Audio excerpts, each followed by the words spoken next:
Well, folks, here we are. This is LabWest MINEx 2026. I am with a very special guest here right now, and this is Premier Wakeham. Congratulations, Premier. It's a pleasure to have you here. I know you've been traveling. It's funny, I've been traveling for 3 weeks myself. The Premier's been pretty well on almost every flight that I've been on, and I know it's not an easy job what you're doing. I think we've got the province behind you.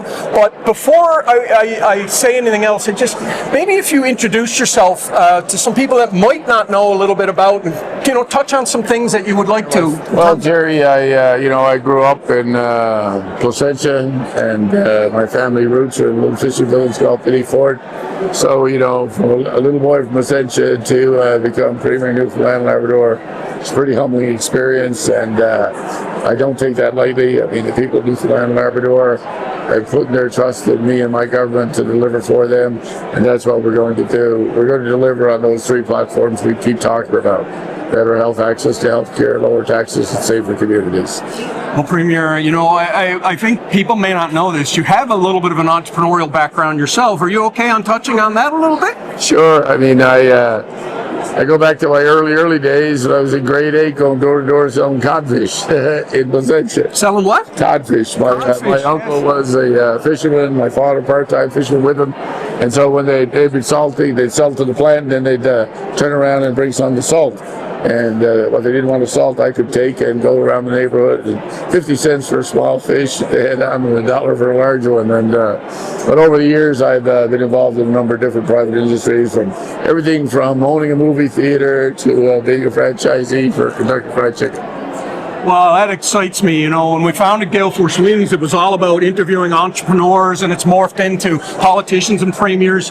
But it's really exciting to hear that we have someone in your chair that understands what it's like to meet a payroll and all of that. Talk to us a little bit about that. Well, I think that's why it's so important for me when I talk about, we're not going to balance the books of the province on the residents of the province of Newfoundland and Labrador, and why I'm clearly focused on making sure that we have more people paying less tax, not less people paying more tax. And we don't create the jobs, but we create the environment.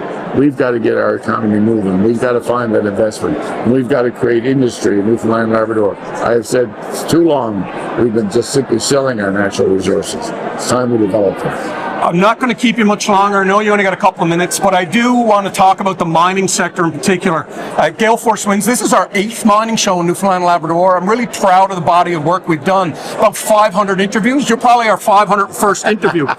Can you tell me a little bit about what you think the mining sector in particular means to Labrador and the rest of the province? Well, not only for Labrador, for the rest of the province. When you think about the expansion of the mining industry right across the province of Newfoundland and Labrador, but right now we're strategically positioned. And that's the message that I've been sending to the federal government. Everything that the world needs, whether it's critical minerals or other, we have here. We have right here in Newfoundland and Labrador, and that's the key. We have got to have that developed, and with the cooperation of the companies, the communities, the federal government ourselves, we got to get this done. And that's what my focus is. I think we have a tremendous opportunity right now. The world has a demand, and we're strategically located to be able to do it. So. I mean, the defense sector is another one that myself and my business partner are heavily involved in, and I know we talked about that before the camera. Premier, I'm not going to keep you any longer. It's an absolute privilege to have you here, and I wish you and all your staff and all of your colleagues all the best. This is one of the greatest places to live in the entire world, and the fact that I can stand next to the Premier of Newfoundland is a little dream of mine. So thank you. Listen, it's a pleasure of mine to be here, and I will pick up just quickly on your defense thing, because I went to speak at Rotary the other day, and I said I never thought I would be talking about Greenland in my speech. But when you think about our strategic location, when you think of what's happening in the world, I mean, you leave Greenland, turn southwest, travel down 700 kilometers, you're in Labrador. That's how strategically located we are. We have the workforce, we have the location, we have the facilities, like Bull Arm and Cowhead. So now it's time for the federal government to say, we're saying to them, we're here. Yeah. We have what you need. So again, let's get this development going in Newfoundland and Labrador, and we want to play a part. Let's get development going in Newfoundland and Labrador, folks. This is the current Premier of Newfoundland and Labrador, Premier Wakeham. It is an absolute pleasure to have him on the show, and I wish you all luck in the world. Keep it going. Always a pleasure. Let's get things done. And thank you for what you do. We're working hard on that.